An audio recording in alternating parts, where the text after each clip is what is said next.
김진의 돌직구쇼에 오신 여러분 반갑습니다. 김진입니다. 전 오늘도 저희 돌직구쇼 오픈 스튜디오 앞에 나왔습니다. 검찰이 이재명 대표의 최측근인 정진상 실장에 대해서 구속영장을 청구했습니다. 내일 구속 여부가 결정됩니다. 과연 법원은 구속시킬까요? 기각을 할까요? 상당히 궁금해집니다. 만약에 구속된다면 이재명 대표의 최측근이 김용 부원장에 이어 두 번째로 최측근들이 모두 구속되는 겁니다. 잠시 후에 그 이야기 나눠보겠습니다. 오늘은 대학 수학능력 시험일입니다. 많이 공부하고 준비했을 수험생 여러분과 학부모 여러분들에게 힘찬 응원 드립니다. 화이팅입니다.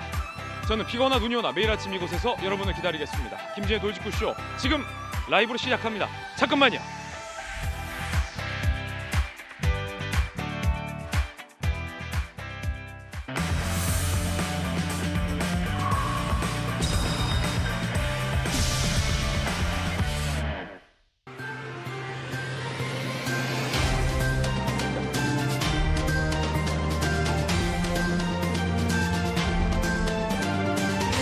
사법 리스크의 최고조에 달했다. 한 익명의 민주당 의원은 이렇게 표현을 했습니다. 오늘 조간신문에 보도되기도 한 내용입니다. 검찰이 이 대표의 최측근 정진상 실장에게 구속영장을 청구했습니다. 내일 구속이냐 아니냐가 결정됩니다. 잠시 후 이야기 나눠보겠습니다. 오늘 조간신문 4가지 키워드 준비되어 있습니다. 하나씩 살펴보죠. 먼저 첫 번째 키워드부터 공개하겠습니다. 첫 번째 키워드는 뭘까요? 영장. 오늘 동아일보도 일면에 크게 쓰고 있는 뉴스입니다. 영장. 만약에 구속된다면 김용 부원장에 이어 최측근 2명이 모두 구속되는 겁니다. 검찰 이재명 측근 정진상 씨에게 대장동 특혜 구속영장, 뇌물수수 등의 혐의 내일 영장 심사 예정입니다. 내일 구속 여부가 결정된다는 거죠. 그런데 당내에서 조심스럽게 반발이 여기저기 나오고 있습니다. 얼굴도 모르는 당직자를 왜 당 지도부가 나서서 이렇게 강하게 대변하느냐라는 불만 섞인 목소리들이 현역 의원들을 중심으로 나오고 있습니다. 여기서의 포인트는 얼굴도 모르는 당직자라는 그 표현에 여러 가지 의미가 담긴 것 같습니다. 잠시 후에 이야기 나눠보죠. 이어서 두 번째 키워드 살펴보겠습니다. 두 번째 키워드는 뭘까요? 이겁니다. 책임. 조선일보가 오면에 쓰고 있습니다. 누구 책임? 윗선의 부하에 참사 책임 떠넘긴 전 용산 서장. 용산 서장의 발언이 논란입니다. 행안위에 출석했는데 윗선 탓, 부하 탓, 내 책임이다 라고 이야기한 사람은 없었습니다. 잠시 후에 이야기 나눠보겠습니다. 용산 서장도 류미진 총경도 모두 다 보고 못 받았다라고 부하 탓을 했습니다. 이어서 다음 키워드입니다. 세 번째 키워드는 뭘까요? 이겁니다. 출마. 한겨레 신문이 14면에 쓰고 있는 기사입니다. 중간선거 책임론에도 트럼프 전 대통령은 2024 대선 출마 선언을 강행. 마르라고 리조트에서 공식 발표했습니다. 다시 대선 도전하겠다라는 건데 소속 당에서도 뜨뜻미지근한 반응이다라고 보도하고 있습니다. 물론 여론도 냉담하다고 합니다. 이어서 다음 키워드입니다. 네 번째 키워드는 뭘까요? 바로 이겁니다. 달. 진짜 달. 한국경제입니다. 50년 만에 백투더문 달 탐사선 아르테미스 발사에 성공했습니다. 나사가 사진에서 보이시는 것처럼 달로 유인 우주선을 쏘아 올렸습니다. 달에 다시 돌아가는 게 50년 만이라고 합니다. 인류의 과학기술이 점점 진화하고 있는 가운데 우리가 어디까지 갈 것인가 우주 탐사의 호기심이 자극되는 뉴스였습니다. 지금까지 신문 읽어주는 남자였습니다.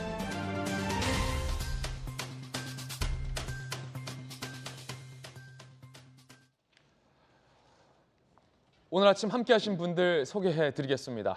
기자 출신의 대학 교수 한신대 김수경 교수 그리고 이양수 의원 나오셨습니다. 민주당 대통령 후보 박용진 의원, 강력기 형사 출신의 박성배 변호사 나오셨습니다. 어서 오세요. 검찰이 이재명 대표의 최측근인 정진상 실장에게 구속영장을 청구했습니다. 내일 구속 여부가 결정됩니다. 첫 번째 이야기 주제부터 공개하겠습니다. 정진상 구속 뒤로 사법 리스크는 최고조에 달했다라는 민주당 당내의 여론도 있습니다. 소환 조사 하루 만에 검찰은 고민 없이 좌고우면하지 않고 바로 구속영장을 청구했습니다. 증거인멸의 우려가 있다라며 구속영장을 청구했습니다. 428억 원 뇌물 의혹, 부정처사 후 수뢰, 1억 4천만 원 수수, 특가법상 뇌물, 유동규 본부장에게 전화기 버려라, 증거인멸 교사, 위례개발 특혜 제공 부패방지법 위반, 크게는 4가지 혐의가 제기되고 있는 가운데 검찰은 증거인멸의 우려가 있다라며 구속영장을 청구했습니다. 특히 이 대장동 비리 혐의가 이 4가지 혐의 중에 가장 큰 혐의라고 볼 수 있겠습니다. 특히나 정진상 실장이 유동규 본부장과 대면할 것을 요구했다고 합니다. 유동규 좀 만나게 해달라. 하지만 검찰은 거절했습니다. 유동규와 대질 실문 시켜달라라고 요청을 했지만 이걸 거부했습니다. 이건 사실 좀 검찰 입장에서는 거부할 수밖에 없는 측면이 있습니다. 진상이 형이라고 불렸고 본인의 어떻게 보면 굉장히 높은 상급자이자 한때는 친했던 형이 만나게 해달라. 그러면 만나는 것만으로도 유동규 본부장에게는 엄청난 압력과 압박이 될 수도 있지 않겠습니까? 검찰 관계자는 정 실장 진술 내용, 태도를 봤을 때 대질 필요성이 없었다라며 거부했습니다. 정 실장은 혐의를 전면 부인했습니다. 강력계 형사가 오늘 나왔습니다. 변호사님, 소환하고 하루 만에 바로 구속영장을 청구했다는 의미가 어떤 건지 첫 번째, 수사를 워낙 해보셨으니까 두 번째는 강력 형사 출신이시니까 주요 피의자가 진술을 잘하고 있는 다른 사람 만나게 해달라라고 하는 건 또 어떤 의미일지 어떻게 보십니까? 우선 소환 하루 만에 구속영장을 청구했다는 의미는 소환 조사 이전부터 구속영장 청구를 이미 예정해 두었다는 의미가 되겠죠. 그렇군요. 포착하고 있는 혐의가 모두 사실이라면 구속영장을 청구하지 않을 수가 없습니다. 법정형 자체가 워낙 높습니다. 예를 들면 1억 4천만 원 수수 특가법상 뇌물 3천만 원 이상의 뇌물죄의 경우에는 특가법이 적용되게 되는데 그중에서도 1억 원 이상을 수수한 경우에는 법정형 자체만 무기징역 또는 10년 이상의 징역입니다. 무기징역 또는 10년이요? 권고형량이 7년 이상입니다. 이 또한 이 부정처사 후 수뢰죄의 경우에도 징역 1년 이상으로 권고형량 역시 7년 이상입니다. 거기다 정진상 실장의 경우에는 유동규 전 본부장에게 휴대전화를 버리라고 한 의혹도 받고 있고 최근 검찰이 압수수색을 진행하는 과정에서 근래에 컴퓨터 운영체계가 변경되었다는 의심도 하고 있습니다. 어허. 이와 관련해 증거인멸의 우려가 상당히 높다고 보고 구속영장을 청구하게 된 것인데 구속영장 청구는 그와 무관하게 이미 예정된 수순이라고 할 수 있습니다. 유동규 씨에게 전화기 버려라 라고 얘기했다는 게 유동규 본부장의 진술이었고 실제 유동규 본부장이 바뀐 지도 얼마 안 된 휴대전화 밖으로 집어던지지 않았습니까? 아마 구속영장 청구서에는 혐의 내용에 대한 상당한 증거도 제시하겠지만 구속이 필요하다고 인정할 만한 구체적인 사유를 나열하는 데 검찰이 심혈을 쏟을 것으로 보입니다. 그렇군요. 예전에 강력 형사 하실 때 박선 변호사님 누구 한 명 이 피의자를 이제 경찰에 불러서 이제 조사를 할 때 이 피의자가 진술을 잘하고 있는 다른 관계자 좀 만나서 대질 조사해달라 이런 요구한 적 있습니까? 이게 어떤 심리입니까? 정 실장 측의 요구는. 사실 대질 신문은 당사자보다는 수사기관이 요청하는 경우가 대부분입니다. 아 그래요? 당사자들 간에 서로 말이 엇갈릴 때 서로 이해관계가 대립하는 당사자일 수도 있고 이해관계가 일참에도 불구하고 사실관계가 제대로 정리되지 않을 때 수사기관이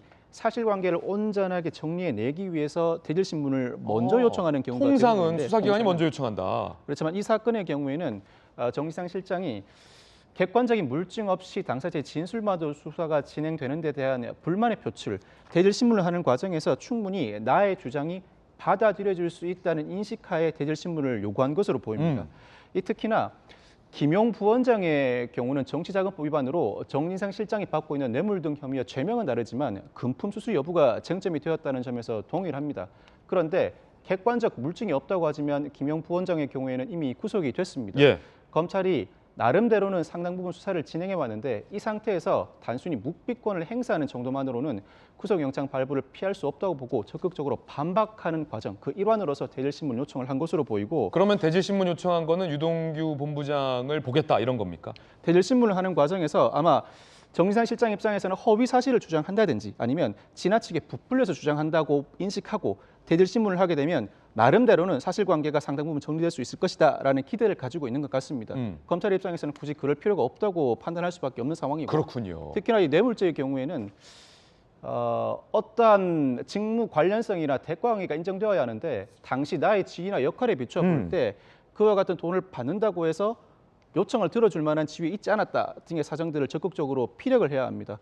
더더군다나 특정 시점, 장소에서 돈이 흘러나와서 어떠한 경로를 거쳐서 어디에 사용하였다는 구체적인 내역도 입증이 되어야 하는데 그 과정과 관련해서는 당사자 간에 서로 대화를 나누다 보면 사실관계가 밝혀질 가능성이 높겠죠. 그 부분을 노렸다고 봐야 할 것 같습니다. 그렇군요. 하지만 검찰은 정 실장의 내용, 진술의 내용 혹은 태도를 봤을 때 대질 필요 없다라는 판단을 했다는 것도 상당히 흥미로운 포인트입니다. 판단은 여러분께서 해석해 주셔야 될 것 같습니다. 내일이면 구속 여부인데 김수영 교수님, 만약에 구속된다면 만약에 김용 부원장과 정진상 실장의 이 대장동과 관련된 혐의가 비슷하잖아요.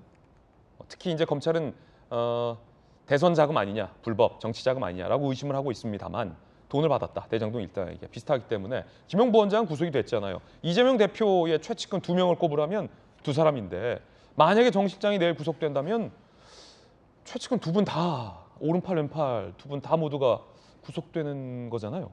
결국 이제 이재명 대표로 향하는 수사라고 할 수가 있죠. 예. 정진상 씨까지 만약에 구속이 된다면은 그 다음에 이제 이재명 대표의 차례인데 어쨌든 이재명 대표가 평소에 뭐 오른팔 왼팔이라고 말할 만큼 최측근이고 뭐 분신이라고 말할 만큼 아주 가까운 사람이었고 또 검찰이 이제 영장에서 정치 공동체였다. 아주 오래 전부터 한 2, 30년을 같이 활동했다라고 얘기했기 때문에 정진상 실장의 이제 행태를 낱낱이 이제 수사를 하다 보면은 결국 이재명 대표가 어찌 됐든 간에 무언가 소명해야 되는 상황이 올 수밖에 없는 그런 상황에 처해 있습니다.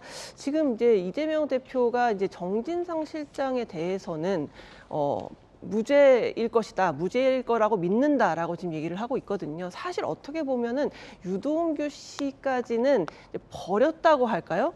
이 죄, 뭐 천화동인 1호의 모든 돈은 다 유동규에게 가게 되어 있었지 김용이나 정진상에 가게 되어 있지 않다. 정진상은 무관하다라고 이제 어떻게 보면 정진상을 굉장히 방어해주는 입장인데 제 생각에는 이제 구속이 되고 각자의 이제 유치장에서 뭐 김용, 정진상 각자 이제 떨어져서 서로 전혀 정보를 공유할 수 없는 그런 상황이 되었을 때 그때 이제 이재명 대표는 불안하겠죠. 예. 그 감옥에서 무슨 생각을 할까?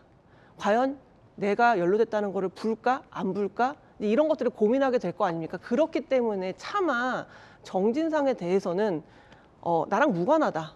나는 잘 모른다. 이런 식으로 말하지 못하는 것 같아요. 유동규까지는 모른다고 했는데 유동규 본부장이 마음을 바꿔서 정진상, 김용에게 돈 줬다는 걸 다 진술을 했던 걸 봤다는 거죠. 그렇죠. 그러니까 지금까지를 보면은 관련자 대부분을 모른다고 하거나 알긴 알지만 나랑 무관하다는 식으로 얘기를 했는데 정진상에 대해서는 그렇게 반응하지 않고 있거든요. 사실 유동규 같은 경우에 자기는 감옥에 갇혔는데 이재명이 모른다라고 하거나 나랑 별 상관이 없다라고 하거나 사실은 부패범이다 이렇게까지 얘기를 하니까 얼마나 그 감옥 안에서 정말 깨달음이 왔겠어요. 아, 나를 버리는구나. 그렇기 때문에 지금 정진상에 대해서는 아마도 그래서 무관하다라고 말을 못하고 있지 않은가라고 저는 추측합니다. 예, 김수영 교수님 의견이었습니다. 굳이 부인을 뭐 그런 식으로 안 하더라도 이재명 대표께서 정진상 실장을 그 자리에 임명했기 때문에 연관성은 매우 깊다라고 볼 수 있겠는데 모른다고 할 수는 없을 텐데 과연 구속이 될지 기각될지 상당히 좀 궁금해집니다. 민주당 대변인이 정진상 실장의 입장을 대신 밝혔습니다. 그런데 상당히 흥미로운 건 당직자의 개인 비리와 관련된 입장을 민주당 당 대변인이 대변하는 건 매우 이례적인 상황입니다. 들어보시죠. 결국 소환 조사는 구속영장 청구를 위한 징검다리에 불과했습니다. 예정된 시나리오와 스케줄에 따른 억지 조작 수사임을 입증하는 것입니다. 정 실장은 진실 하나만 믿고 있다. 추가 조사가 있더라도 당당하고 떳떳하게 임하겠다는 입장을 전해왔습니다. 더불어민주당은 검찰의 먼지털이 조작 수사를 규탄하며 진실을 찾아내겠습니다. 정진상 실장에 대해서 민주당 당대변인이 강하게 검찰을 비판하며 정 실장의 입장을 대신 전했습니다. 사실은 여기 워낙 여야의 베테랑 의원 두 분이 나와 계시지만 당직자, 2급 당직자인데 물론 이재명 대표와 연관이 깊다곤 하지만 혐의에 대해서 이재명 대표는 뭐 부인하고 계시니까 당 대변인이 이렇게 나서서 입장을 대변했던 적이 있었나 싶은데 두 분 어떻게 보십니까? 예, 처음 있는 일이죠. 보통 이제 어쨌든 저분이 이제 현재 뭐 현역 의원이라든가 당협위원장 이런 신분은 아니고 당의 이제 실무진 중에 실장을 맡고 있는 분인데 보통 이런 사건이 생기면 일단 뭐 사직을 하게 하든지 아니면 직무에서 좀 떨어지게 해서 당과 이분과는 별 관계가 없다. 네. 철저한 수사와 조사를 통해서 밝혀라.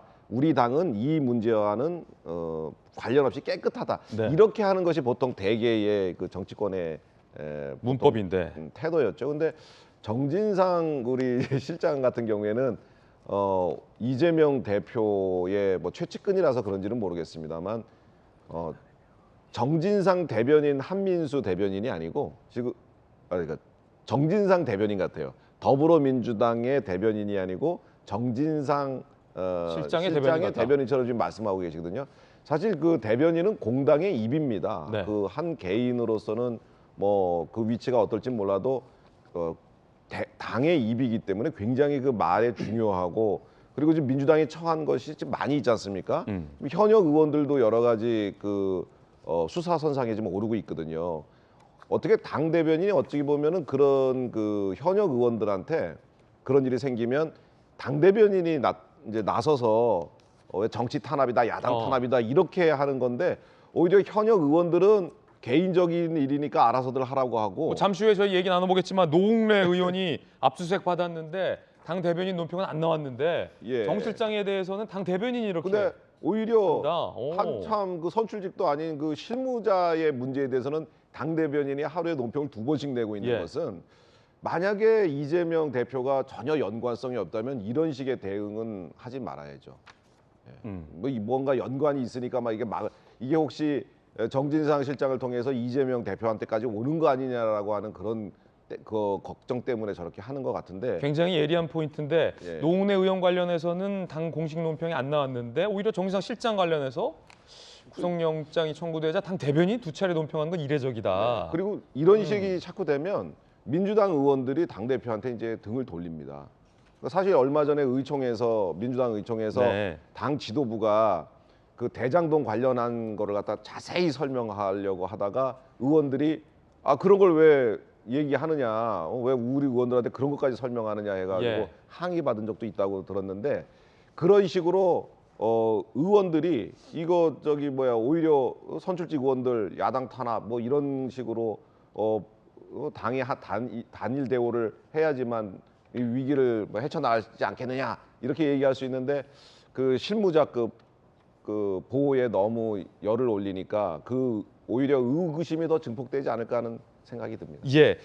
그런데 이양수 의원의 요 포인트는 사실 민주당 내에서도 제기된 바 있습니다. 특히 중진 이상민 의원이 당직자의 일을 당 지도부가 나서서 하는 게 이상하다. 그리고 민주당의 조홍천 의원조차 성남시장, 경기도지사 재직 시절의 일을 왜 당이 나서서 대변하냐라는 불만 제기가 있었는데 대장동 로펌이냐라며 민주당 내에서 현역들의 이런 불만 사항도 오늘 보도되고 있습니다. 함께 보시죠. 민주당 내 일부, 얼굴도 모르는 당대표 측근까지 왜 당이 엄호하냐? 개인 영역에 속하는 비리 의혹, 지도부가 나서서 총력 기울여 엄호하는 것 부적절하다. 민주당이 대장동 로펌이냐라며 조선일보와 한겨레 신문에 이런 부글부글한 여론이 실렸습니다. 민주당 내입니다. 그리고 그제 당 정책위원 총회가 있었는데 지도부 일부가 약 40페이지의 자료집을 배포했다고 합니다. 정진상 수사 관련 대응 방안이 40쪽에 담겨 있었다고 하는데 중앙일보 보도에 따르면 홍기원 의원과 백혜련 의원이 왜 이렇게까지 하는 거냐? 법정에서 검사에게 주장할 내용 아니냐? 왜 우리 현역들에게 다 이러냐? 한 민주당 의원들 데리고 방탄 브리핑까지 하는 게 말이 되느냐? 방탄소년단은 저희가 유명하지만 방탄 브리핑은 전 처음 듣습니다. 박용진 의원님, 네. 저 40페이지 방탄 브리핑 자료 소위 인용하자면 받아보셨습니까? 아니요. 저는 그날 안 가셨어요? 법안 심사 소위가 있었어요. 네. 그래서 그 같은 시간대라서 참석하지는 못했고요. 네. 잠깐 출석만 하고 바로 아. 다시 나서 법안 심사에 예. 있는데 그 저 얘기는 들었습니다. 어허. 저도 같은 의견입니다. 일단 그 사안이요. 그러니까 정진상 실장이나 김용 부원장에게 되고 있는 그 혐의들을 여러분 아시겠습니다만 뭐 뇌물이라든지 부패방지법 위반 관련 사안이기 때문에 이거를 당이 그 시기도 내용도 당과는 무관한 사안입니다. 그리고 그 이른바 대장동 사건을 둘러싼 일들도 사실 민주당의 정책 노선과는 관계가 없는 일이기 때문에 그렇죠. 왜 민주당이 이 부분에 대해서 저렇게 대변인들이 나서느냐, 그리고 이 문제와 관련해서 과민하게 대응하느냐라고 하는 문제에 대해서는 저도 이견이 있습니다. 그게 당대표와 관련된 사안이기 때문에 그런 거 아니야? 예. 이렇게 생각하는 분들이 있으면 그거는 아직 검찰에서 그렇게 얘기 안 하고 있잖아요. 예. 그러니까 영장이라든지 이런 데서 제시가 네. 되고 있을 뿐이지, 그리고 그 돈이 그렇게 건너갔을 거라고 하는 추측들은 있는지 모르겠습니다만 당의 대표와는 아주 관련 없는 네. 사안과 관련해서 개인의 비리 영역이란 말이죠. 그렇죠. 그리고 이 문제에 대해서 당 대변인이 저렇게 얘기하는 거 적절치 않다. 네. 첫 번째로 제가 말씀을 드리면 저 대변인 5년이나 한 사람입니다. 박용진 의원은 예. 현역 되기 전부터 대변인을 했어요. 예, 뭐 국회의원 하기 전에도 대변인 예. 5년이나 하고 그랬는데요. 그 논평 하나 쓰고 브리핑 하나 내는데 되게 연구 많이 하고 고민 많이 하고 사실관계 다 파악을 하고 합니다. 한민수 대변인 그런 관계 다 파악하시고 하신 건가요? 저게 되게 놀랍습니다. 그러니까 그 지금 이 대장동 사건과 관련해서 그 문제는 우리 이른바 변호사들도 그 피의자를 중심으로 피의자의 진술의 근거에서만 지금 이렇게 진행하고 있을 거 아니에요. 근데 그 변호사의 얘기를 전달하는 방식으로 하는 건 저는 대변인으로서 당의 입 역할, 얼굴 역할을 하는 대변인으로서 그 팩트 체크와 그 사실관계 확인에 대해서 좀 충실하게 하신 건지, 아니면 단순히 누가 그냥 전해서 읽으라고 하니까 읽었는지 잘 모르겠어요. 저렇게 되는 경우는 국민들에게 개인의 비리 영역, 그리고 당과는 무관한 사건을 당의 일로 인식하게 하는 오히려 적절치 못한 일 아니었는가 하는 생각이 듭니다. 다들 기억하시겠습니다만 송영길 당대표 시절에요, 국민권익위원회가 국회의원 부동산 의혹과 관련된 전수조사를 했어요. 네. 국민의힘 쪽도 의혹 있다라고 쭉 발표를 했고 민주당도 의혹 있다고 했는데 국민의힘은 특별한 조치를 취하지 않은 걸로 제가 기억을 합니다. 그런데 민주당은 송영길 대표가 탈당 권고 조치를 했어요. 그래서 탈당을 하고 수사기관의 수사를 받고 무혐의를 받고 나서 다시 복당하신 분들이 있습니다. 민주당은 그런 당이에요. 그러니까 국회의원들의 뭐 석연치 않은 의혹 제기에도 불구하고 그렇게 선제적 조치를 했었던 당이고, 많은 의원들이 그런 경험들을 또 가지고 있습니다. 그러니까 이런 문제에 대해서 민주당이 도덕적으로나 정치적으로 훨씬 더 그 국민의힘보다 혹은 다른 정치 세력들보다 예. 우위에 있었던 그걸 놓치지 않으려고 그렇게 노력을 했었는데 이번에도 역시 저는 그런 태도를 견지하는 것이 맞다고 생각합니다. 박용진 의원의 소신 돌직구 발언이었습니다. 근데 참고로 예. 저희 기사 당도- 많이 나올 것 같은데요. 참고로 저희 당도 똑같이 민주당처럼 네. 그 권유했었고 나중에 알았습니다. 다 하고서 돌아왔습니다. 알겠습니다. 네, 알겠습니다. 민주당 대변인을 향해서 사실관계 파악하고서 정진상 실장 옹호 논평한 거냐라는 박용진 의원의 돌직구 발언, 오늘 기사 많이 나올 것 같습니다. 아마 박용진 의원의 돌직구 발언 들어봤습니다. 민주당은 그런 당이 아니다라는 소신 발언. 박용진 의원이 대변인 했을 때 아마 한나라당에서는 이계진 의원이 상대 대변인이어서 그때 대변인 전성시대 이런 기사도 많이 나왔던 걸로 제가 기억하는데 맞습니까? 네, 같이 대변인 했었던 적이 있습니다. 예. 그때 참 정치가 낭만적이었던 것 같아요. 떡볶이 회동도 하고 그랬습니다. 떡볶이 회동도 하고. 예. 떡볶이 얘기 요즘 하시면 좀 안 됩니다. 예. 예, 먹방 하신 분이 계셔서. 이재명 대표는 어떤 입장일까요? 국민의힘은 어떤 입장일까요? 각각의 입장 준비되어 있습니다. 이재명 대표는 측근의 구속 기로에 침묵을 택했습니다. 어제 정진상 실장이 소환 조사를 받았는데 어떻게 보시는지 한번 여쭤봐도 될까요? 검찰의 정치 탄압이다 좀 이렇게 보시는 것 같은데 한 말씀만 좀 부탁드리겠습니다. 정 실장 수사를 통해서 좀 어떻게 밝혀질 수 있다고 보시나요?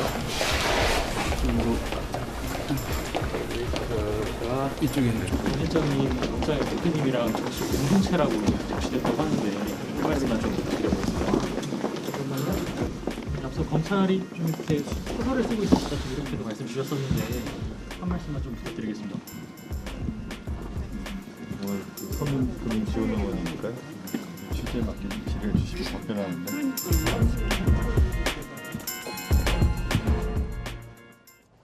이재명 대표는 기자들의 질문에 침묵을 선택했습니다. 자, 국민의힘은 어떤 입장일까요? 국민의힘 입장 들어보시죠. 지극히 당연하고도 상식적인 결과입니다. 정진상 실장도 당당하고 떳떳하게 임하겠다고 입장을 밝혔습니다. 그런데 왜 공당의 대변인까지 나서서 구속영장 청구 소식에 요란 법석을 떠는지 모르겠습니다. 곧 진실은 드러날 것입니다. 먼지털이식 조작 수사라는 주장이 부끄러워질 시간은 멀지 않았습니다. 자, 그런가 하면 오늘 동아일보가 보도하고 있는 내용 중에 매우 흥미로운 기사가 있습니다. 물증, 증거가 있냐? 민주당에서는 이렇게 반박을 합니다. 검찰은 물증, 인적 증거 다 파악했다라는 입장인 걸로 전해지고 있는데 특히 돈을 담았다는 그 종이 상자와 관련된 이야기가 많이 나옵니다. 오늘 동아일보도 그 종이 상자에 집중했습니다. 종이 상자 5억 김용에 갈 돈 출처파. 검찰은 남욱 씨가 마련한 자금 8억 4,700만 원의 출처를 파악했는데 김용 부원장에게 경선 자금 20억 요구받고 사업상 교류, 건설, 부동산 업자들로부터 조달을 했다. 화학제품 판매, 부동산 시행업체인 T사 대표에게 5만 원권 채운 종이상자 5개, 총 5억을 남욱 변호사가 전달받았다, 공수받았다라는 겁니다. 그런데 검찰은 종이상자에 1억 원, 5만 원권 2,000장 담는 실험을 통해 5억 전달 진술을 확인했다. T사 대표 A씨는 종이상자에 5억 넣어 전달했다. 남욱 변호사와의 자금 거래에 대해 검찰에 사실 그대로 진술했다라고 이야기를 했습니다. 그리고 놀라운 건 남욱 변호사가 그 종이상자를 보관하고 있었다는 겁니다. 강력계 형사 출신의 박승호 변호사님, 제가 혹시 너무 강력계를 매번 강조해서 부담스러우십니까? 상관없습니다. 아, 멋있어요. 강력계는 이런 강력하잖아요. 예. 종이 상자를 남욱 변호사가 보관하고 있었다. 그리고 네. 검찰이 이거를 확보했고 돈을 줬다는 남욱 변호사도 진술을 했고 남욱 변호사에게 돈을 줬다는 그 대표도 진술을 했는데 5만 원권이 종이 상자에 1억씩 담기면 5억이면 5상자겠네요. 네네네네. 아마 김용 부원장은 이미 기소가 된 상태이기 때문에 구체적인 수사 내용이 이제 조금씩 공개되고 있는 것 같습니다. 네. 수사 단계에서 이미 수사가 이루어진 부분이 아니었나 싶은 생각이 드는데 현금이 오간 뇌물 또는 정치자금법 위반의 경우에는 자금의 출처, 이동 경로, 자금의 사용처, 삼박자를 모두 입증해내야 하는 부담이 있습니다. 삼박자 다시 한 번 말씀해 주세요. 자금의 출처, 출처 1, 이동 경로, 이동 경로 2, 자금의 사용처. 사용처 3. 세 개가 서로 연결되지 않으면 실제로 금융 자료 등 객관적인 물증이 확보되지 않는 한 무죄 가능성이 항상 상존하기 때문입니다. 그렇군요. 그 가운데 하나로서 자금을 어떻게 마련했고 어떻게 이동했는지에 관한 구체적인 정황이 바로 이 대목입니다. 3박자 중에 1박자, 2박자, 네네. 출처와 이동 경로가 바로 이 뉴스다. 그리고 세 번째, 이 자금을 어디에 사용했는지는 나름대로 검찰이 확보한 정황이 있을 텐데 네. 이와 관련해서는 아마 뭐 첫 번째, 두 번째 쟁점에 대해서도 김용 부원장이 적극적으로 다투겠지만 자금의 사용은 결국 검찰 시각대로라면 본인의 관리 하에서 사용을 하였을 것이므로 이에 관해서는 다툼이 더 치열하겠죠. 네. 아마 적어도 첫 번째, 두 번째에 대해서는 검찰이 충분한 수사를 진행하였음을 대외적으로 공표하는 예. 것이라고 볼 만한 상황이라고 할 수 있습니다. 그렇군요. 김수경 교수님, 여기서의 흥미로운 포인트는 오늘 동아일보 보도에 따르면 검찰은 남욱 변호사가 그 대표에게 받은 돈 상자를 보관했다가 그대로 전달한 것으로 보고 있다라는 부분이 흥미로운 포인트입니다. 그 돈 상자를 보관하고 있다가 이 기사의 짧은 한 줄이 여러 가지 상상을 하게 하는데 첫 번째는 검찰이 그 상자를 발견했을 때 느낌은 어땠을까라는 것. 둘째는 남욱 변호사가 무슨 생각으로 그 돈 상자를 그대로 보관했을까라는 것. 세 번째는 만약에 돈을 준 것이 사실이라면 가정이죠. 돈은 뭐에 담아주고 상자만 가져왔을까? 이런 것도 좀 궁금하긴 합니다.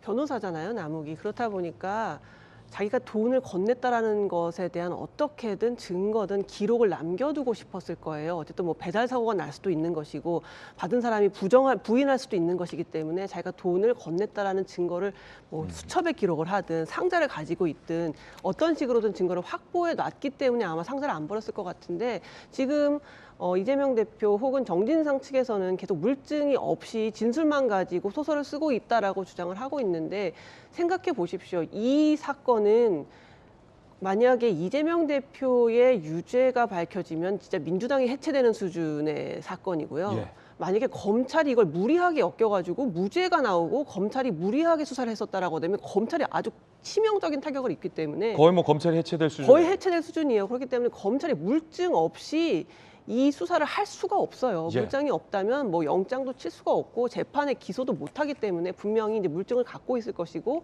이 이 박스에 종이 상자. 이 종이 상자에 몇 개의 500만 원짜리 다발이 들어가는지 진술한 것과 실제로 넣어보니까 이게 일치하는지를 아마 봤을 거예요. 그러니까 5만 원권으로 줬다니까 2,000장입니다. 5, 20, 2,000장이에요. 그러니까 아마 2,000장. 5만 원권 100장을 묶음한 그 한 묶음이 20개 들어가야 그렇죠. 되는 거거든요. 그게 딱 그 상자에 맞게 들어가는지를 보았을 테고 근데 그 상자랑 딱 맞았다는 겁니까? 그렇겠죠. 그런 것들을 검찰이 지금 보고 있는 거겠죠. 상자 그리 크진 않았겠군요. 상자가 그리 크지 않았을 수도 있고 또 뭐 들어봤을 때 무게가 뭐 대충 진술한 거랑 맞는지 여러 가지 그런 진술들이랑 실제로 이걸 돌려봤을 때 시뮬레이션을 돌려봤을 때 일치하는지를 봐서 이게 일치한다면 물증의 하나로 확보할 수가 있는 것이죠. 그게 지금 여기 화면에 나오는 실험이군요. 그렇죠. 종이 상자에 1억 원을 담는 실험을 통해 5억 전달 진술이 개연성을 확인했다라는 게 김 교수님이 말한 그거군요. 네, 그래서 예전에도 이런 무슨 뭐 뇌물이라던가 이런 식으로 네. 큰 돈이 현찰로 이동할 때는 뭐 상자에 몇 개 들어갔느냐, 그 몇 개가 어떻게 이동했느냐, 뭐 얼마나 무게가 됐느냐 이런 것들을 다 특정해서 그게 적당히 맞아 떨어져야 이 진술의 신빙성이 있다라고 검찰이 얘기할 수 있는 것이죠. 예를 들어서 이게 그 박스입니다라고 했는데 검찰 입장에서는 의심을 해봐야죠. 그래? 그렇습니까? 요즘은 존댓말 하니까. 그렇습니까? 한번 해보시오. 해서 했는데 1억이 안 들어가. 예를 들어. 뭐 한 7,500만 원만 들어가. 그러면 진술하고 이 박스가 안 받는 거고. 거죠. 너무 남아요. 막 헐렁헐렁. 너무 무거워. 그러면 또 이것도 의심해 봐야 되는데 딱 맞네. 이러면 신빙성이 확 올라간다. 제 생각에는 그렇기 때문에 이런 식의 실험을 실제로 해봐서 만약에 너무 무거워서 못 들어 뭐 이러면 또 이것도 말이 안 되는 거고 뭐 사람 불러야 돼 이러면 안 되는 거죠. 또 안 되는 거죠. 그렇기 예. 때문에 이런 것들을 잘 맞춰봤을 때 이 진술의 신빙성을 더하기 위한 작업으로서 검찰이 이렇게 실제로 상자에 넣어보는 식의 그런 수사들을 하고 있었다라고 생각이 됩니다. 흥미로운 이야기들 오늘 많이 나오고 있습니다. 그런가 하면 또 하나의 결은 대북 송금 의혹입니다. 경기도와 아태협 쌍방울에게 제기되고 있는 의혹입니다. 북한에게 돈 준 거 아니냐라는 의혹이고 실제 아태협 부회장은 북한에게 돈 줬다라는 혐의가 확인돼서 구속되기도 했습니다. 그런데 쌍방울 부회장이 이 대북 송금 의혹과 관련해서 추가 기소 방침이라고 합니다. 함께 보시죠. 아태협이 북한에게 돈 준 건 확인되고 있는데 쌍방울이 중국으로 외화 밀반출한 거는 알았는데 그게 북한까지 갔느냐는 아직 퀘스천이거든요. 그 가운데 오늘 연합뉴스 보도에 따르면 쌍방울 A 부회장이 뇌물공여 혐의 재판 중인데 검찰은 대북 송금 의혹 관여 추가 기소 방침이라고 합니다. 2019년 1월 쌍방울이 북한 인사에게 640만 달러, 환율로 당시 72억이다. 임직원 수십 명 동원해서 중국으로 밀반출한 그 돈 북한 측 인사에게 준 걸로 검찰은 보고 있는 겁니다. 쌍방울 A 부회장 혐의, 직원들에게 증거인멸 지시, 김성태 전 회장 해외 도피 조력뿐만 아니라 대북송금 관련된 혐의도 추가로 기소될 방침이라고 합니다. 이영수 의원님, 네. 궁금하긴 했어요. 쌍방울이 임직원 시켜서 책 사이에 딱 달라 껴서 네. 중국 공항에 갔다가 부회장, 기다리고 있었던 부회장에게 전달하고 그 쌍방울 직원들은 바로 곧장 다시 국내로 돌아와야 했고 면세점도 못 들렸다잖아요. 그 돈은 뭐 했었을까 궁금했는데 검찰은 북한 측 인사에게 준 걸로 보고 있군요. 이 보도대로라면. 네. 사실 합법적인 거래라고 하면은 그렇게 많은 돈을 직원들한테 쪼개기로 해가지고서 그렇게 숨겨서 갈 일이 아니죠. 그렇죠. 예. 그런데 이거는 불법적인 거예요. 당연히 불법입니다. 어떤 특정한 거래 없이 외환을 외국으로 반출하는 것 자체가 법 위반이고, 특히나 북한에다가 어떤 금전적 지원을 하는 것은 유엔 제재 사항이거든요. 그래서 이건 상당히 예. 큰 문제인데 그것을 지금 쌍방울이 겁도 없이 한 거예요. 네. 이건 지금 국제적인 국제 문제이기도 하고, 또 이게 북한을 도와주는 것은 정부의 승인이 없이 하는 것은 어떻게 보면 또 이적 행위에 해당할 수 있는 거거든요. 그렇죠. 굉장히 큰 일을 너무나 쉽고 편안하게 지금 하고 있는 것 같고, 지금 단지 돈 문제뿐만 아니고 이거는 좀 국제 정세라든가 남북 관계라든가 이게 여러 가지 미칠 그런 일들이 지금 벌어지고 있는 겁니다. 그래서 직원들이 비행기 표 값은 그냥 공중에 버리면서까지 그 돈을 그러네요. 갖다 준 것, 그게 문제고, 또 뿐만 아니고 지금 밀가루 관련한 그 영수증이나 이런 문제들도 좀 상당히 문제가 네. 되고 있지 않습니까? 지금 북한에서 아태협에다가 밀가루를 지원했다고 써준 것은 지금 한 1,600톤, 즉 10억 원어치를 영수증을 써줬어요. 북한이 이제 아태협에다가. 그런데 지금 우리 밀가루를 쌍방울이나 아태협이 이제 쌍방울이 아태협을 통해서 구입한 것은 213톤, 즉 2억 원어치밖에 안 됩니다. 그럼 8억 원은 증발했다는 거거든요. 그렇죠. 그럼 8억 원은 과연 누가 가져갔느냐? 그러니까 이런 것들로 보면, 왜냐하면 이게 경기도 돈 10억이 지원을 받아가지고 아태협이 8억을 어디론가 지금 써간 거니까. 이 돈 10억은 참 경기도 돈이죠. 경기도에서 아태협에 지원해서 네. 아태협에 밀가루를 지원했고, 그다음에 10억 원어치 밀가루 1,600톤을 했다고 영수증까지 받았는데, 이렇게 되면은 북한은 거짓 영수증을 써준 게 되고요. 그렇죠. 경기도의 공적 자금은 좀 어디로 갔는지 모르게 되는 거고. 경기도의 공적 자금은 2억 원어치만 북에 전달되고 8억 원은 사라진 거고요. 그때 경기도지사가 누구였습니까? 지금 이재명 대표가 바로 그 당시에 경기도지사였습니다. 예. 그래서 이 문제도 철저히 수사가 진행돼야 된다고 이렇게 생각합니다. 네. 북한과 관련된 대북송금 의혹에 경기도의 공적 자금이 밀가루 지원과 관련돼서 실종된 거 아니냐라는 의혹까지. 자, 박용진 의원님은 어떻게 보십니까? 일단 쌍방울은 굉장히 대담했다. 그렇죠? 근데 이 시점을 돌이켜 보면요, 그때는 지금처럼 뭐 북이 미사일 쏴대고 핵실험 으르렁거리고 그랬던 때도 아니고, 남북 간에 상당히 좀 뭔가 이렇게 잘 풀려나갈 것 같고, 또 북을 둘러싼 여러 제재도 좀 풀어지는 여러 단계들을 점검하던 때이기도 하고 그래요. 2019년이니까. 그래서 아마 이제 뭐 쌍방울은 선점해야지라는 생각이 있었을 수 있어요. 그래서 뭐 북한과 관련해서 이제 이른바 관광 사업, 또 혹은 뭐 먹는 샘물 사업, 또 여러 이제 이제 뭐 지하 광물들을 개발하는 사업 이런 등등에 대해서는 뭐 사실은 먼저 보는 사람이 임자다. 만일에 북이 개방되게 되면 경제건설 협력, 경제협력 관련해서도 먼저 하는 것이 임자다라고 하는 것이 있어서, 쌍방울은 회사 차원에서 뭔가 그런 접근 루트를 찾고 선점할 수 있는 기회를 아마 확인하고 싶었던 것 같기는 합니다. 근데 그래서 지금 시점에 지금 시각으로 그때 상황을 이제 볼 거는 아닌데, 그 과정이 불법적이고 또 무리한 그런 방식이 있었던 건 분명한 것 같고요.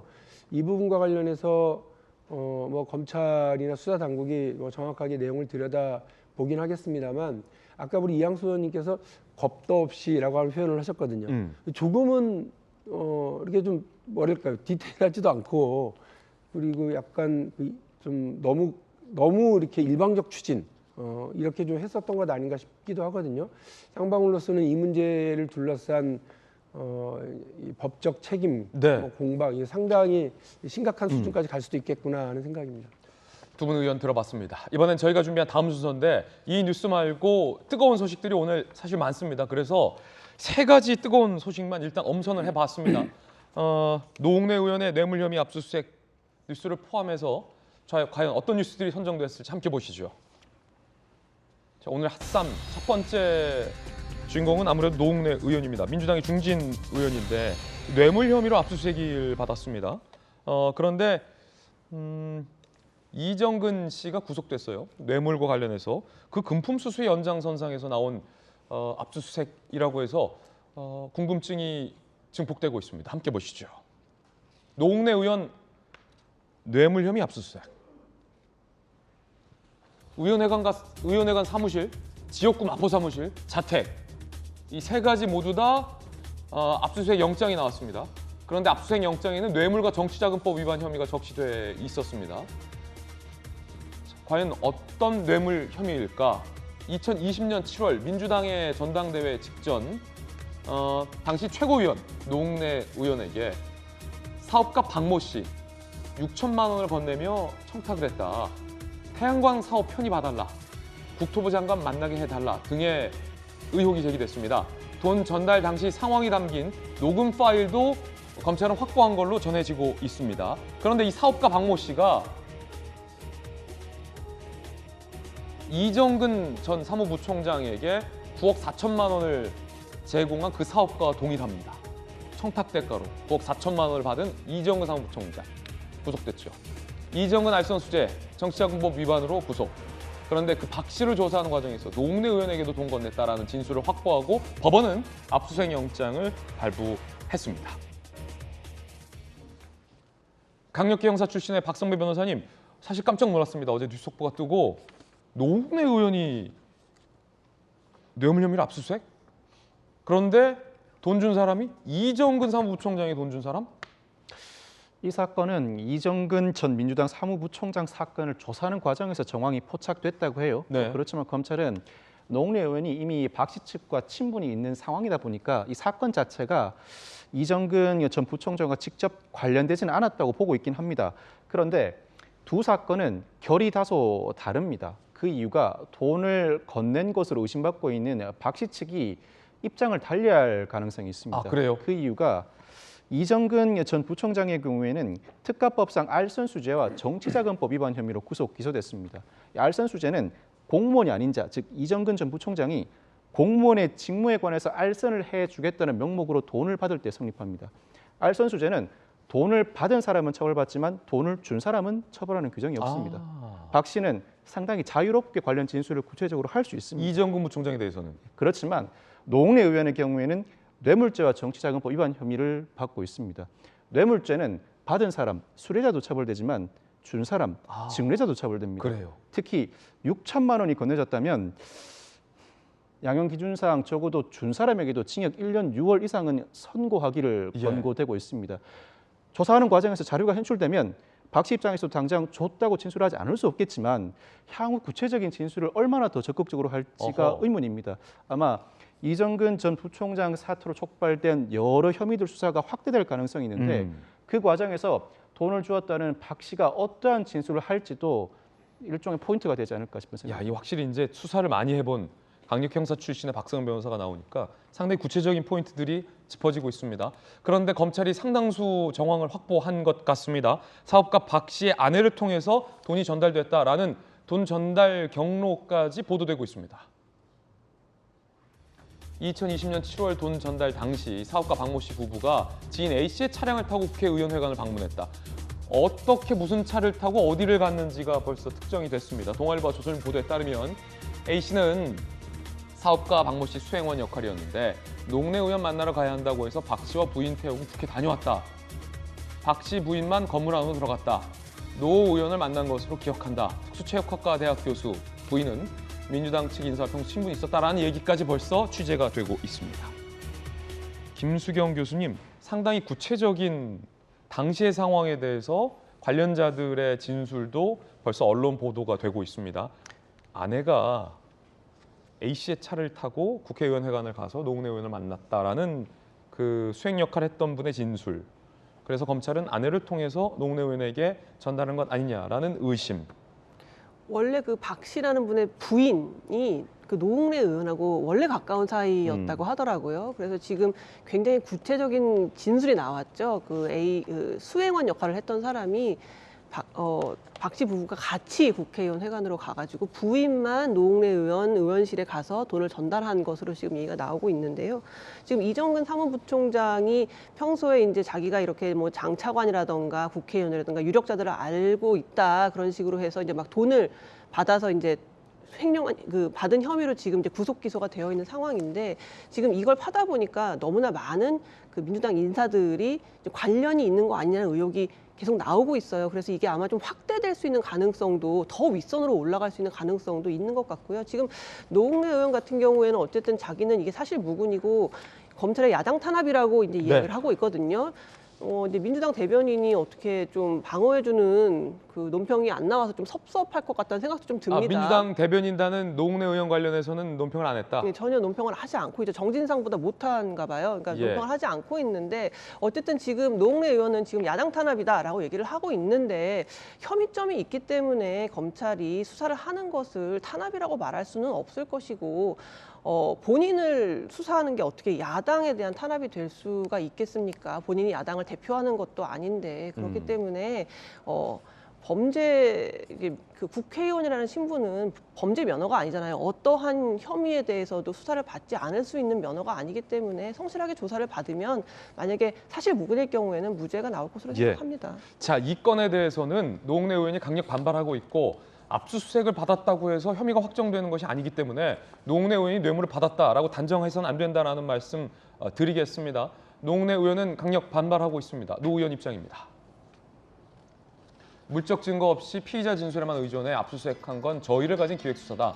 검찰개혁 완수 못한 부메랑이 돌아오는 것에 책임을 느낀다. 무고한 밝혀질 것이다. 라고 입장문을 냈습니다. 노웅래 의원 입장도 소개를 해드렸습니다. 근데 이게 진짜 야당 탄압이라면 진짜 민주당 대변인은 왜 논평을 안 내시나요? 뭐 그래서 제가 아까 대변인단의 어떤 반응에 대해서 약간 뭐 문제 제기를 제가 한 거고요. 노웅래 의원 지금 우리가 방금 화면에 띄워진 저 입장문에 보면 사선을 하면서 다른 어떤 논란에도 내가 휩싸인 적이 없었던 사람 아니냐라고 하는 말씀. 그거는 아마 우리 국회의원들이 다 끄덕끄덕 하실 거예요. 왜냐하면 노웅래 의원이 의정활동을 하시면서 상당히 뭐 이제 젠틀한 타입이시고요. 또 되게 합리적인 의정활동을 계속 해왔기 때문에 이번 일에 대해서 많은 사람들이 놀란 겁니다. 이 문제와 관련해서 일단 노웅래 의원이 저런 본인의 무고함을 분명히 밝히는 입장을 내놨고 또 이와 관련한 수사가 이제 진행이 되겠죠. 그 관련 상황을 좀 더 지켜봐야 될 텐데 당으로서는 조금 이렇게 좀 답답한 게 이른바 민주당에 대한 어떤 뭐 수사의 칼날이 자꾸 이렇게 들어오고 있는 것 아닌가 하는 그런 어수선함이 솔직히 있습니다. 그래서 당대표를 겨냥한 수사, 압박 이 부분이 첫 번째고 또 지난 대통령 선거를 둘러싼 뭐 여러 가지 또 뭐 정치자금법이라든지 선거법 관련 부담 이런 것들까지 또 수사 선상에 오른 뒤에 어제 이정근 전 사무부총장의 경우는 이제 원외 인사입니다만 이와 관련해서 이제 첫 중진 의원이 연루가 되는 것에 대해서 당으로서는 상당히 곤란한 그런 부담감을 느끼고 있습니다. 이양수 의원님, 이게 뭐 갑자기 누군가가 나타나서 내가 노웅래 의원한테 돈 줬다라고 해서 압수수색된 것이 아니라 이미 구속된 이정근 사무부총장에게 돈을 건넨 분이 노웅래 의원에게 돈을 줬다라고 하고 당시 정황이 담긴 뭐 녹음 파일인가요? 검찰이 확보했다고 하고 아내의 어떻게 국회의원을 갔는지에 대한 날짜와 장소까지 지금 특정이 됐기 때문에 상당히 많은 검찰로서는 혐의점을 지금 보고 있는 것 같다라는 느낌도 드는데 어떻게 보십니까? 노웅래 의원이 민주당의 그냥 이름 없는 초선 의원이라든지 뭐 이런 의원님들도 아니고 다선 의원의 이름도 굉장히 많이 알려져 있고 중진 중에 중진이죠. 네, 중진 중에 중진이시고 또 민주연구원 원장까지 최근까지 맡아오실 정도로 상당히 중진입니다. 근데 검찰이 만약에 어떤 혐의나 증거나 뭐 확실한 뒷받침의 증거 없이 그 뭐 자택과 그다음에 국회의원의 그 회관 사무실을까지 압수수색을 했다는 거는 만약에 증거 없이 했다면 큰일 날 일이죠. 왜냐하면 의원회관은 국회의장한테 또 사전에 협의해가지고 뭐 들어가도 좋겠냐 이렇게 좀 이야기하고 예를 갖춰서 들어가는 곳이기 때문에 그 무슨 증거 가지고 그렇게 하려고 그러냐 그랬을 때 전혀 근거 없는 거 가지고는 게 어려운 상황이라서 노웅래 의원님이 뭐 의정활동 참 열심히 하신 분으로 알려져 있었는데 이렇게 된 것에 대해서 이게 압수된 것 자체가 뭐 상당한 뭐가 있으니까 지금 이렇게 됐을 가능성이라는 추정을 해보고요. 그리고 저 때가 돈을 받았다 전달했다는 그 시점 자체가 저 최고위원 출마했을 때 그 바로 직전이거든요. 아, 그렇군요. 사실 정치인들한테 이 정치 자금이라고 하는 것이 아주 정말 좀 상당히 좀 어려운 겁니다. 그러니까 사실 저도 먼저 본 전당대회 때 우리 보좌관이 최고위원 출마 안 하십니까?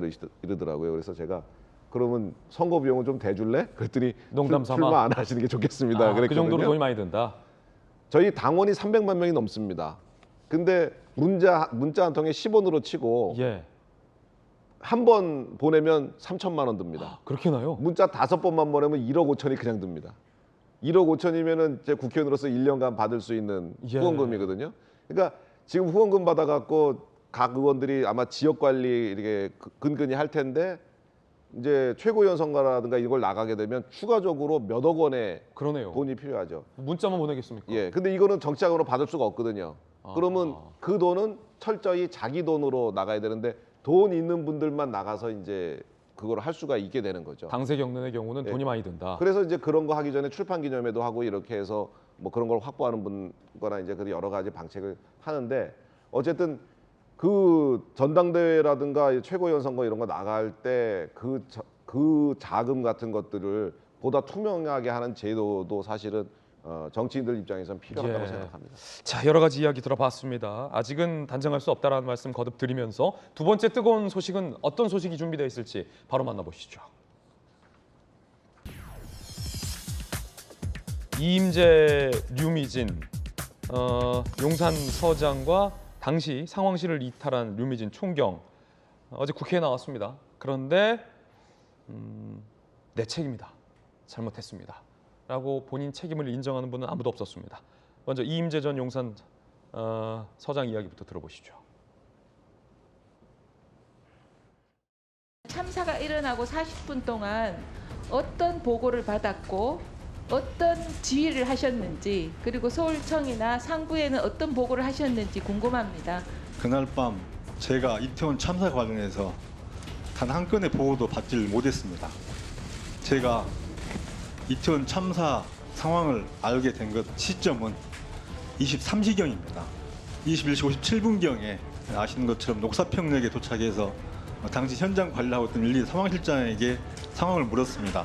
지금 사람들이 좀 많고 차가 정체되고 있으나 특별한 상황은 없다고 답변을 들었습니다. 그래서 그 상황실장한테 책임을 떠넘기시는 거네요. 이태원 할로윈 때 질서 유지를 위해 기동대를 배치해야 된다라는 요청을 서울경찰청에 한 적이 있습니까? 없습니까? 기동대를 지원 요청해라 그런 지시를 했었고 서울청 중부서에 지원 요청을 했었습니다. 당일 집회 시위가 많기 때문에 지원이 어렵다는 그런 답변이 들어왔었습니다. 서울청에서 재차 검토가 있었으나 그때도 다시 집회 시위 때문에 어려운 걸로 다시 결정이 된 걸로 그렇게 보고를 받았습니다.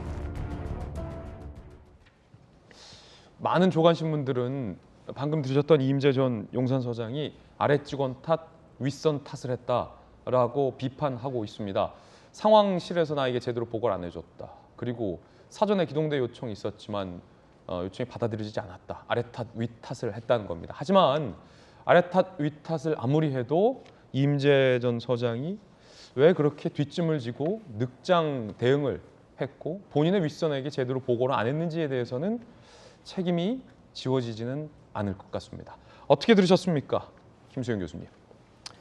참 안타까운 일인데 어쨌든 좀 실제로 지금 이임재 서장이랑 류미진 총경이 얼굴을 내밀고 이렇게 답변하는 장소에 처음 온 거잖아요. 그동안 여러 차례 국회에 불러서 자초지종을 물으려고 했지만 계속 거부하다가 드디어 이제 나와서 이제 어떤 일이 있었는지 어떻게 된 일인지를 이제 이야기한 건데 이제 그때 우리 이임재 서장이 너무나 여유롭게 자동차를 고집했고 뒷짐지고 걸어갔고 해서 도대체 이 아수라장이 된 아비규환의 현장이 지금 버젓이 벌어지고 있는데 왜 저렇게 여유로운가 했더니 11시까지 보고를 받은 바가 없다라는 거예요. 물론 이전에 보고를 받았지만 그냥 사람이 많다 정도의 이야기였지 이렇게 압사 사고가 나고 현장이 처참하다라는 보고를 받지 못했다라는 거죠. 야, 근데 그 자체가 문제예요. 본인이 꼭 누가 보고 개통이 보고를 해줘야 합니까? 저희 기자들도 그 이전부터 알고 저희 야간 당직 기자는 그 이전부터 현장에 있었어요.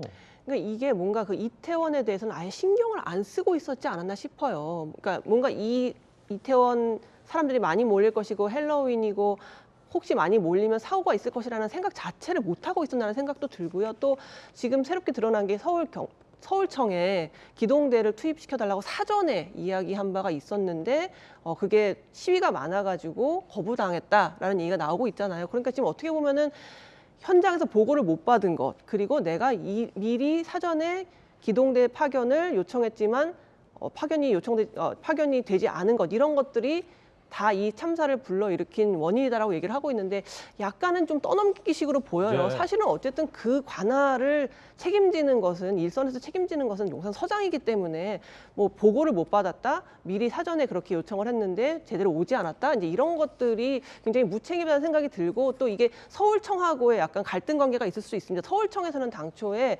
기동대를 요청받은 바가 없다라는 식으로 얘기를 했거든요. 그렇기 네. 때문에 책임 공방이 앞으로도 굉장히 뜨거울 것으로 보입니다. 자, 그렇다면 당시 112 상황실을 이탈한 류미진 총경은 뭐라고 답변했을까요? 들어보시죠. 아침에 보고를 하고 지시할 것 지시하고 사무실로 가셨다고 말씀을 하셨는데 대부분 그렇습니까? 상황관리관의 그 근무 행태라고 하는 것이 그렇습니까? 관리적으로 그렇습니까? 어떻습니까? 죄송합니다. 아니 죄송하다고 말씀하시지 말고 다른 그 총경 분들이 우리 유미진 총경과 같은 그런 방식으로 상황 관리를 하느냐 그걸 묻는 겁니다. 네, 저는 그렇게 알고 있습니다. 종합 상황실에 근무하는 분이 총 몇 분이세요? 상황실에는 접수 요원이 30-40명 정도 있고 그리고 분석 요원이 한 10명 정도 있고 그리고 팀장이 있고 또 기능별로 나와서 상황 대응하는 직원들이 또 있습니다. 그분들 중에 아무도 보고를 안 하셨단 말씀입니까? 그 전까지? 네, 보고를 받은 적이 없습니다. 그런 가운데 지난달 29일 이태원 참사 첫 신고 실제 녹취도 공개가 됐습니다. 들어보시죠. 이교실입니다. 여기 이태원 그 메인스트리트 들어가는 길인데요. 그 골목이 지금 사람들하고 올고 내려오고 하는데 너무 위험하거든요. 사람 내려올 수 없는데 계속 밀려오니까 압사당할 것 같아요. 겨우 빠져나왔는데 이거 인파 너무 많은데 통제 좀 해주셔야 될 것 같은데요. 사람들이 교행이 잘 안 되고 밀려서 넘어지고 그러면 큰 사고 날 것 같다는 거죠? 네, 지금 너무 소름 끼쳐요. 지금 아무도 통제 안 해요. 경찰이 좀 서서 해서 인구를 좀 뺀 다음에 안으로 들어오긴 해줘야죠. 나오지도 못하는데 지금 사람들이 막 쏟아져서 나가고 있거든요. 알겠습니다. 해당할 것 같아요. 오후 6시 34분에 이루어진 저 신고대로 신고대로만 했어도 아까운 청춘들 단 한 명도 목숨을 안 잃을 수 있었을지 모릅니다. 그런데 6시 34분에 이루어졌던 이 신고를 11시가 될 때까지 용산 서장은 못 받았다라고 주장을 하고 있는 겁니다. 보고를. 안타까운 일이었습니다. 이번엔 저희가 준비한 세 번째 뜨거운 소식 확인해 보겠습니다. 손흥민 선수가 나타났습니다. 마스크를 쓰고 나타났습니다. 대단한 투혼인데 특수 제작 마스크를 쓰고 첫 훈련에 돌입했다는 겁니다. 사실은 많은 국민 대다수가 손흥민 선수가 떼어주었으면 했지만 안면 부상 때문에 떼어달라고 말하지는 못하고 있는 완쾌만 해줘라 라는 바람을 갖고 있었는데 손 선수가 마스크를 쓰고 투혼을 보여준 겁니다. 영상으로 만나보시죠. 선수라고 잊지 못할 월드컵을 만들고 돌아왔습니다. 최선을 다해서 실망시켜드리지 않도록 노력하겠습니다.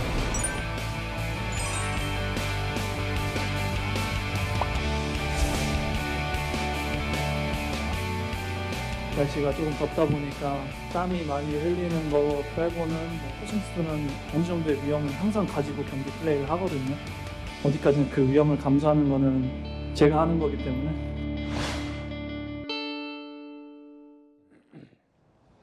손흥민 선수의 투혼이 대단합니다. 아마 우리 많은 대표팀과 국민들께도 많은 격려가 될 것 같습니다. 손흥민 선수가 쓰고 온 저 마스크의 정체에도 많은 관심이 쏟아지고 있는데 메이드 인 토트넘이라고 합니다. 토트넘 구단이 손흥민 선수 더 다쳐서 안 된다라고 특수 제작한 마스크라고 합니다. 함께 보시죠. 손흥민 선수가 쓴 검은색 마스크 약간 배트맨 같아 보이기도 하고 멋있습니다. 쾌골조로 같기도 하고 토트넘에서 특별 제작한 안면보호 마스크. 그렇죠. 토트넘이 뭐 이 정도는 당연히 신경 써줘야죠. 가볍고 단단한 카본 재질. 카본. 측면에 등번호 7번도 새겨져 있다고 합니다. 좀 자세히 보실까요? 자, 이렇게 손흥민 선수 얼굴 형태에 딱 맞게끔 맞춤형으로 특수 제작됐다고 해서 이렇게 손흥민 선수가 직접 이렇게 뒤에 끈으로 조정할 수도 있고 코와 이제 눈, 그다음에 또 안면 쪽의 부상 부위를 잘 보호해줄 수 있고 헤어스타일도 유지할 수 있는 장점이 있습니다. 손흥민 선수가 굉장히 또 멋있고 잘생겼잖아요. 그런데 그렇죠. 또 특유 헤어스타일까지 보호할 수 있어요. 그리고 뭔가 이 블랙 색상이 주는 어떤 상대 선수들에 대한 압도감, 위협감 이런 것도 있거든요. 강력계 영상은 어떻게 보십니까? 강력해 보이지 보이긴 않습니까? 하는데 네. 그렇지만 다쳤는데 좋다고 할 수가 없을 것 같아요. 훈련을 마치고 난 다음에 기자회견에서 헤딩을 못한다는 발언도 했습니다. 네. 벌써 월드컵 본선 우루과이와의 경기가 7일 앞으로 다가왔습니다. 제 경험으로는 가을, 겨울철 월드컵 본선은 처음인 것 같은데 어느 순간 이 경기가 코앞에 다가온 거예요. 월드컵도 좋지만 무엇보다 건강이 우선일 것 같은데 그럼에도 불구하고 선수다 보니 더더군다나 월드컵 무대다 보니 뛰고 싶은 욕망이 간절할 것 같습니다. 그렇다면 아주 어려운 상황에서도 뛰어난 선수이니만큼 돌파구를 찾아낼 수 있지 않을까 기대를 해봅니다. 손 선수 헤딩하지 마십시오. 더 다치면 안 됩니다. 국보급 선수이기 때문에. 그리고 또 참가하는 우리 대표팀 선수 모두들도 다치지 않고 건강하게 경기 잘 뛰고 오시길 바라겠습니다. 응원하겠습니다. 이번엔 저희가 준비한 다음 이야기 시작할 텐데 주제부터 함께 보시죠. 명단 공개 수사 착수. 친야 성향의 그 매체들은 이태원 희생자들의 명단을 어떻게 확보했을까? 누가 줬을까? 궁금증이 자아지고 있고 수사해야 된다라는 필요성도 공감대를 얻고 있습니다. 급기야 정치권에선 그 뒷배후에 민주당이 있는 거 아니냐라는 의혹도 제기되고 있는 상황입니다. 경찰은 신속히 수사하겠다라는 방침입니다. 사실 유가족들 입장에서 보면 통탄스러울 일입니다. 제2의 폭력일 수도 있습니다. 내 아들, 딸을 잃은 것도 원통한데 동의 없이 내 아들, 딸의 이름을 마구잡이로 공개하는 행태는 유가족들에는 분명히 폭력입니다. 그런데 그걸 한 거예요. 희생자 명단 공개한 매체 개인정보 위반 혐의로 고발됐고요. 서울경찰청은 반부패 공공범죄수사대에 배당해서 수사에 착수했습니다. 한동훈 법무부 장관도 이 명단 유출은 범죄 가능성이 있다라고 주목하고 있는데 한동훈 법무부 장관의 수첩이 포착됐다고 합니다. 법무부 장관의 수첩, 한동훈 장관의 수첩에는 뭐가 쓰여 있었을까요? 야, 저 법무부 장관이 저렇게 빼곡하게 수첩에 메모를 하고 다닙니다. 명단 유출 경로 불법 가능성 높음이라고 한 장관의 수첩에 적혀 있는 게 기자들에 의해 포착이 됐습니다. 명단 유출 경로 불법 가능성 높음. 한 장관 이야기 들어보시죠. 논란의 여지 없는 반인권적 행동이라고 개인적으로 생각하고요. 이것을 더탐사나 민들레가 훔쳐간 게 아니라면 누군가가 제공한 가능성이 제일 크지 않겠습니까? 그 과정에서 공적 자료가 유출된 과정에 대한 어떤 법적 문제가 충분히 있을 수 있다고 생각합니다. 돌아가신 피해자들에 대해서 음란물 유포라든가 모욕이라도 조롱 같은 그런 식의 범죄 행위가 이미 발생해서 제가 보고를 받고 있는 상황입니다. 이 문제는 법적으로 큰 문제가 있을 수 있는 것이다. 완전한 형태의 피해자 명단이라는 것은 국가가 공적으로 관리하고 있는 것 외에는 없지 않겠습니까? 한동훈 장관이 얘기하고 있는 문제 포인트는 명확합니다. 실제 명단이 공개됐고 이건 완벽하게 비밀리에 공직자가 관리해야 할 건데 이게 특정 성향 매체들에게 전달됐고 무분별하게 공개가 돼서 그 공개 때문에 참사에 희생된 희생자들이 제2의 피해를 당하고 있는 거다. 분명한 명확한 문제의식입니다. 물론 이에 대해서 전 민주당이라고 해야 돼요? 민영배 의원? 민주당이 아니라고 주장하고 있는 무소속의 민영배 의원은 뭐가 불법이냐라고 한 장관을 비판하게 했습니다만 제가 볼 때 문제의식은 명확해요. 김소영 교수님, 한 장관의 노트와 한 장관 발언 그리고 수사로 이어진다는 경찰의 방침 어떻게 보십니까? 그러니까 너무 당연한 이야기죠. 왜냐하면 유가족이 원치 않았으니까요. 그러니까 물론 원하는 사람이 있을 수도 있지만 물어보지 않았잖아요. 일일이 원하는지 원하지 않는지를 물어보지 않고 그 정보가 무단으로 유출되고 공개됐기 때문에 이건 불법일 수밖에 없죠. 첫 번째로 그 뭐 더 탐사나 민들레가 이것을 훔쳤다면 절도에 해당하는 것이고 만약에 어떤 공무원이나 이 정보를 다루고 있는 사람과 유착이 되어가지고 그거를 빼냈다면 공범이 되는 것이기 때문에 그 어떤 상황에서도 그러니까 어떤 불법이라는 것을 피해갈 수는 없는 것입니다. 지금 그리고 게다가 민주당이 이 명단 공개해가지고 온라인상의 추모 공간을 만들겠다고까지 하고 있어요. 정말 한마디로 반박할 수 있어요. 유가족이 원치 않는다고 하시지 않습니까? 그러니까 세월호 참사 때도요. 이런 추모 공간 만들면 사람들이 와가지고 막 위로만 하고 애도만 할 것 같죠? 그렇지 않습니다. 정말 악마 같은 악성 댓글들이 난무했어요.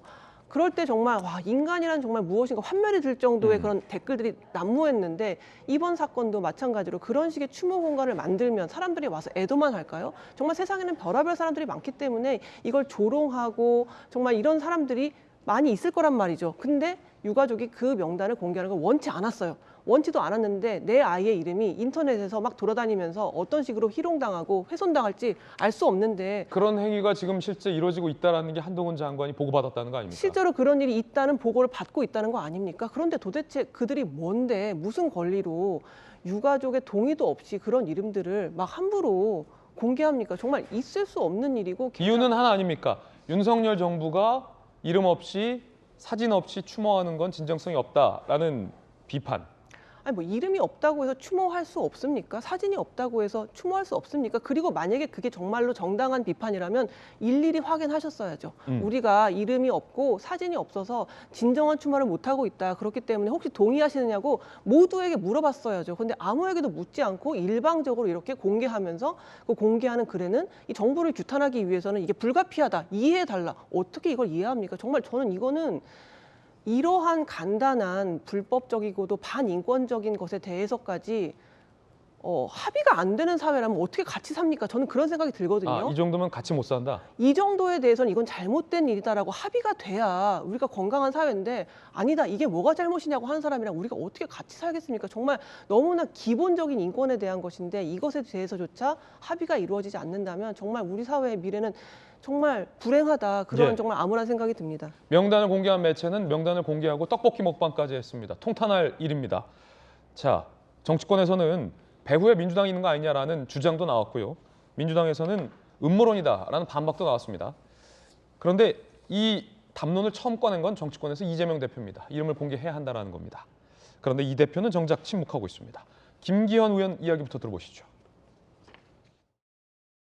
민주당과 이재명 대표가 계속 명단 공개하라 그러고 거기다가 추모공을 만들겠다고 계속해서 자기들이 당론으로 정해서 우겼지 않습니까? 그러니 그게 배후 조정이죠. 하라고 그렇게 막 우기더니 또 그걸 누군가 공개하니까 또 입장 난처한지 응거주춤해 있는데요. 이게 뭡니까 도대체? 희생자 명단의 유출 경로부터 샅샅이 따져봐야 할 것입니다. 그 과정에서 진정한 애도를 위해 명단 공개가 필요하다고 외쳤던 민주당 인사들과의 연결고리가 밝혀진다면 대국민 석고 대제로도 모자랄 것입니다. 자, 이런 의혹이 나오는 이유 중에 하나는 명단을 공개한 매체가 더 탐사가 김의겸 의원이 협업했다라고 얘기했던 청담동 술자리 의혹을 제기했던 매체라는 이유이기도 때문일 겁니다. 자, 민주당은 음모론이다 라면서 선을 그었습니다. 박홍근 원내대표. 민주당이 명단 공개 상황을 어떻게 알 수 있는지 되묻고 싶다. 못 밝히면 허위사실 유포다. 장경태 최고위원. 민주당 아닌 온라인 매체가 공개한 거다. 우리가 안 했다. 분위기 조성도 안 했다. 라고 선을 그었습니다. 그런데 정치권에선 지난 9일 이재명 대표가 한 발언을 회자되고 있습니다. 이 대표의 그때 발언 들어보시죠.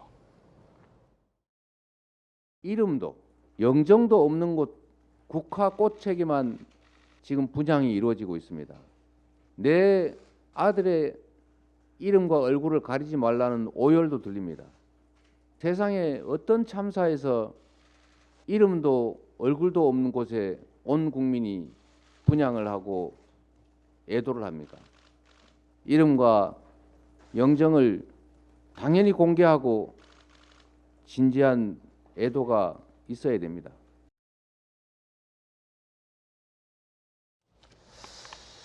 자, 그런가 하면 이석현 전 의원은 누리꾼과 설전을 벌였습니다. 명단 공개를 해야 한다는 주장인데 이석현 전 의원이 유가족이 싫다라고 댓글이 달리자 유가족 전원에게 싫은지 물어봤냐라면 오히려 발끈을 했다라고 하는데 부적절해 보입니다.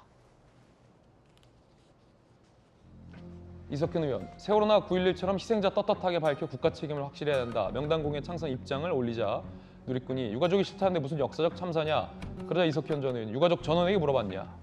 다수결로 공개? 한 분이라도 반대하면 공개가 안 된다라고 오히려 누리꾼이 굉장히 이성적인 댓글을 다는데 역사를 바로 세우는 일이다 라고 설전을 벌여서 또 화제가 되고 있습니다. 이재명 대표가 침묵하고 있는 가운데 민주당의 이원욱 의원이 대신 사과를 하는 일도 벌어졌습니다. 희생자들 이름 공개 문제 불거진 건 민주연구원 부원장 문자로부터 시작됐다. 민주당은 자유로울 수 없다. 깊은 공감과 자성, 대신 내가 사과한다. 라는 사과의 발언도 나왔습니다. 정의당의 이정미 대표는 계속해서 비판을 하고 있습니다. 이정미 대표의 이야기 들어보시죠. 꼭 명단이 공개돼야 우리가 깊은 애도를 할 수 있는 것인가 의문을 던지고 싶고요. 이것은 정말 있을 수 없는 일이다. 그러면 그 자식 잃고 지금 슬픔에 빠져 있는 유족들이 내 자식 이름이 있는지 확인하고 그다음에 그 유족 중에 한 명이다라는 것을 증빙하고 그렇게 하라는 소리입니까? 진보 진영 내에서도 반발이 이어지고 있는데 민주당 일각에서는 이름을 공개해야 한다는 주장이 여전히 나오고 있습니다. 이 대표는 이름 공개해야 한다는 첫 제안을 했는데 어찌된 일인지 침묵하고 있어요. 이영수 의원님 어떻게 보십니까? 그러니까 저는 이재명 대표의 입장을 정말 알고 싶습니다. 예. 그러니까 어떻게 그 유족분들께 사실관계라든가 뭐 의사 이런 것들을 다 확인을 좀 하고 뭔가를 해야 됨에도 불구하고 저렇게 하지 않는 것에 대해서 도대체 이재명 대표는 어떤 생각을 가지고 계시지 다시 한번 여쭤보고 싶고요. 그리고 저는 그 더 탐사 그다음에 민들레 이런 매체에 대해서 아마 국민들께서 굉장히 생소해하실 거라고 생각해요.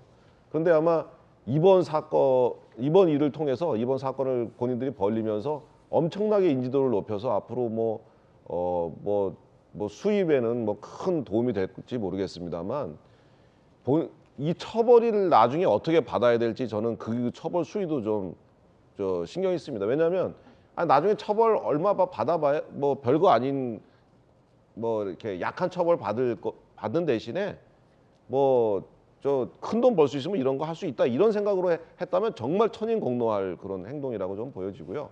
그리고 저는 뭐 저 명단을 어떻게 더 탐사나 그 민들레 같이 사실 잘 모르는 매체가 입수할 수 있었을까? 예.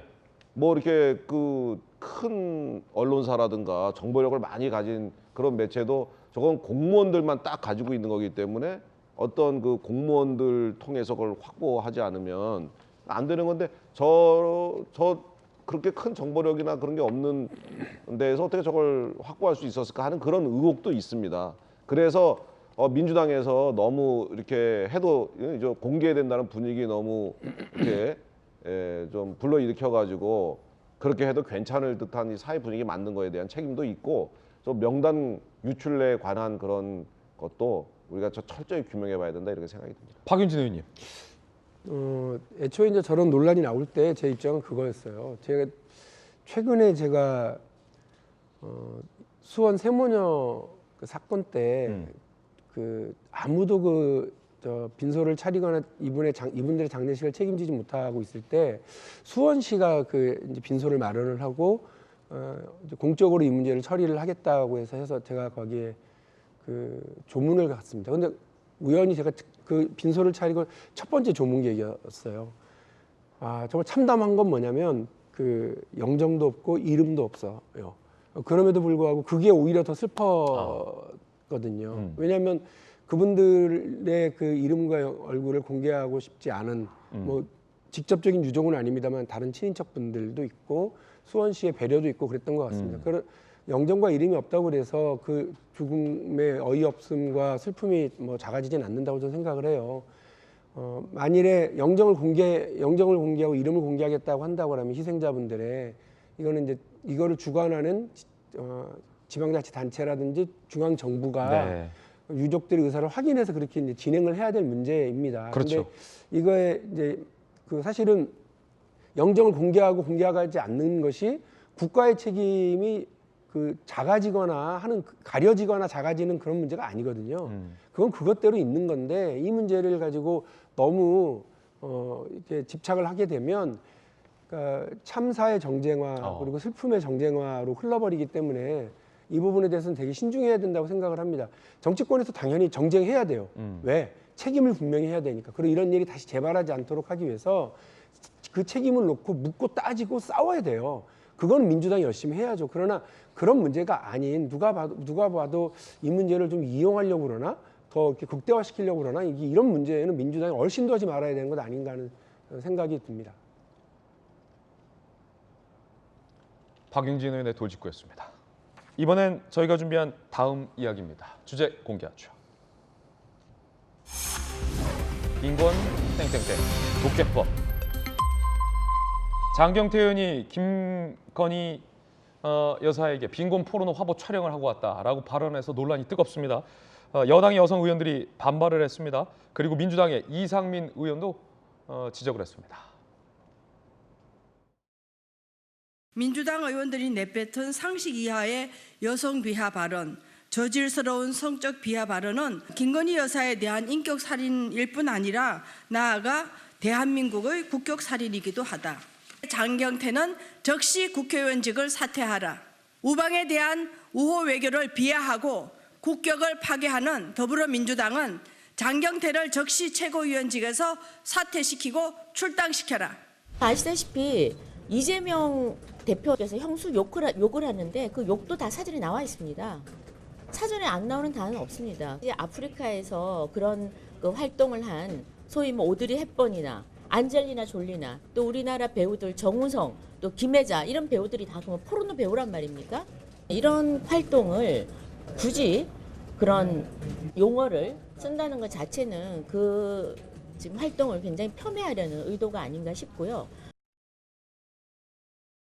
장경태 의원이 그렇게 표현한 거는 본인의 뜻이 어떻든 간에 포르노라는 말이 들어있기 때문에 상당히 선정적으로 대중들한테는 그렇게 받아들일 염려가 있거든요. 그러니까 비판을 하더라도 공적인 부분에 그리고 공적으로 또 국회의원의 품격에 맞게끔 하는 게 맞다는 점에서는 저는 좀 적절치 않은 표현을 썼다고 생각하고 국민의힘에서 그렇게 대응하는 것도 지혜롭지가 않다. 민주당의 중진 이상민 의원도 부적절하다라고 지적을 했지만 장경태 의원은 사과할 의사가 절대 없다라고 입장을 밝혔습니다. 국민의힘은 빈곤 포르노가 비여성적이라고 말합니다. 뭐 눈엔 뭐만 보인다더니 국민의힘 눈에는 야한 표현으로 보이나 봅니다. 당사자인 김건희 여사께서 용어에 대한 입장을 공개적으로 알려주시길 바랍니다. 김건희 여사께서 만약 불쾌감을 느끼셨다면 예. 저도 유감 표명을 고려할 수는 있으나 당사자의 의사도 없이 제3자들이 자꾸 이렇게 본인들이 불쾌했다고 주장하고 있는 것이잖아요. 그렇기 때문에 저는 이 부분은 어찌됐건 제소 요건에도 성립하지도 않다고 보고요. 그리고 김건희 여사에 대한 비판이 만약 제소 요건이었다면 거기에 대해서는 절대 사과할 의사가 없습니다. 자, 그런가 하면 고민정 의원은 김건희 여사가 바이든 대통령과 팔짱 낀 게 공적 마인드가 없다며 비판을 했는데, 그러자 허은하 국민의힘 의원이 고민정 의원이 문재인 대통령과 팔짱 꼈다라며 SNS에 올린 사진을 꺼내 들었다고 합니다. 일단 고 의원 이야기부터 들어보시죠. 김건희 여사께서 바이든 대통령의 팔짱을 친분을 과시하고 혹은 윤활유의 역할을 하고자 의도는 하셨을지 모르겠으나 사적인 자리가 아니잖아요. 대통령의 부인으로서 대한민국을 대표하는 두 분께서 가신 거기 때문에 조금 더 공적 마인드가 있었더라면 그렇게 안 하지 않았을까. 저도 사실 조금 불편하긴 하더라고요. 대한민국을 대표해서 갔는데 왜 팔짱을 끼냐라며 공적 마인드가 부족하다라고 지적을 한 겁니다. 그러자 국민의힘에서는 고민정 의원의 이 사진을 꺼내들었다고 합니다. 허은하 의원인데 원조는 김정순 여사와 고민정 의원이다. 공적 공간에서 공개적으로 자랑했으면서 지금은 불편하다는 주장. 누가 합당하다고 생각했냐. 누워서 침 뱉기다라는 건데 저 사진이 어떤 사진일까요? 좀 자세히 보시죠. 고민정 의원이 드디어 문재인 대통령과 팔짱을 끼다라며 본인이 공개한 사진이라고 합니다. 다정해 보입니다. 김수영 교수님 어떻게 보세요? 저도 이 김건희 여사가 바이든 대통령의 팔짱을 낀 걸로 하도 시끄럽길래 다른 나라에서는 어떤지, 이게 정말 외교적인 결례고 공사 구분을 못하는 것인지를 좀 찾아봤어요. 구글링을 해가지고 외국의 정상 부인들이 이런 공적인 외교 무대에서 상대방 정상과 뭐 팔짱을 낀 게 있는지를 좀 찾아봤더니 별의별 게 다 있어요. 뭐 백허그 하는 것도 있고, 백허그. 팔짱 끼는 것도 있고. 백허그는 좀 세다. 예. 그러니까 미셸 오바마, 그러니까 오바마 대통령의 예. 부인이 부시 전 대통령을 백허그 하는 사진도 있고 굉장히 많습니다. 그러니까 서양에서는 좀 이렇게 신체를 예. 터치하면서 친근감을 표시하기 때문에 뭐 볼뽀뽀하고 악수하고 껴안고 허그하고 이런 프랑스에서는 이 비주라고 볼 인사하는 게 친한 아주- 사람들 사이에선 뭐 아주 익숙한 친근하게 편이죠. 예. 하고요. 또 뭐 껴안는 장면도 굉장히 많이 보이기 때문에 이게 그렇게까지 외교적으로 결례가 되거나 공사를 구분 못한 거라고 볼 수가 없구나라고 저는 결론을 내렸는데, 지금 앞서 그 장경태 의원의 부적절한 발언도 그렇고 지금 고민정 의원의 부적절한 이 공격도 그렇고 어쨌든 김건희 여사가 뭔가 그런 좀 부정한 이미지, 예. 뭔가 정숙하지 않은 여인이라는 식으로 낙인 찍는 이미지를 만들려고 무던히 애를 쓰는 것 같아요. 그런데 결국 이러한 무리수를 왜 두는가를 생각해 보면은 뭐 공천이 걸려 있어서 그럴까요? 아니면 지지자들로부터 지지를 받고 싶어서일까요? 결국 그 장경태 의원이 말했던 부적절한 단어, 지금 방송에서 입에 올릴 수 없기 때문에 제가 지금 말할 수는 없지만 그 단어가 무슨 의미냐면은 타인의 어떤 이미지나 고통 이런 것들을 이용해서 자기가 돈을 벌거나 자기가 이득을 보는 거거든요. 결국 이런 식으로 별 문제 없는 사안을 문제 삼고 이상한 단어를 써가면서 혹은 공격하면서 자신의 지지를 얻어내려는 이런 게 바로 그게 아닌가, 저는 그런 생각이 듭니다. 예, 이런 게 그게 아니냐. 김수영 교수님 의견이었습니다. 저희들은 60초 광고 보고 잠시 후에 돌아오겠습니다. 잠시 후에 다시 뵙죠. 네, 오늘 저희가 준비한 소식 모두 다 전해드렸습니다. 저희들은 내일 아침 8시 50분에 인사드리겠습니다. 오늘 하루는 분명 어제보다 나을 겁니다. 좋은 하루 되십시오. 고맙습니다.